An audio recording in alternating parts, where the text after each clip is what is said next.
Sotiontu Namo Buddhaya. Perkenalkan, nama saya Supriyadi Arifin, NPM saya 2041317. Hari ini saya akan menyampaikan tentang pajak, sekaligus mengajak teman-teman untuk membayar pajak. Teman-teman, apakah kalian mengetahui tentang pajak? Pajak merupakan salah satu sumber penerimaan negara yang berasal dari partisipasi masyarakat. Negara berwenang memungut pajak dari rakyatnya, karena pajak digunakan sebagai sarana untuk mensejahterakan rakyat. Pajak menjadi sumber penerimaan dan pendapatan negara terbesar. Hal ini ditunjukkan oleh besarnya kontribusi sektor pajak terhadap penerimaan negara.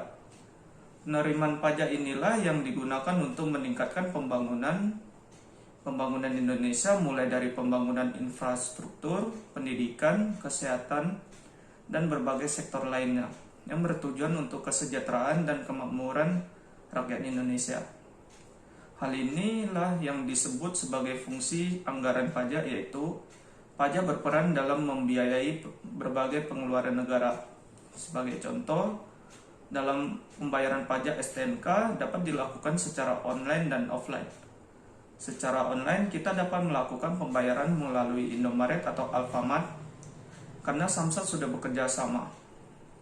Fitur yang diberikan Samsat adalah e-Samsat. Secara offline, membayar pajak di kantor Samsat terdekat. Jika Anda ingin membayar pajak motor, harus datang ke kantor Samsat di daerah Anda. Maka dengan seadanya metode pembayaran yang cepat dan mudah seperti di atas, cara bayar pajak STNK di Samsat sudah mulai berkurang antriannya. Hanya saja dua cara di atas mungkin belum bisa dirasakan di semua kota di Indonesia. Maka dari itu, cara bayar pajak di Samsat masih menjadi opsi pilihan yang mau tidak mau harus dilakukan. Persyaratan umum untuk membayar pajak STNK adalah STNK asli yang masih berlaku, KTP yang masih berlaku. Dan manfaat membayar pajak adalah fasilitas umum dan infrastruktur seperti jalan, jembatan, sekolah, rumah sakit, subsidi pangan dan bahan bakar minyak, kelestarian lingkungan hidup dan budaya.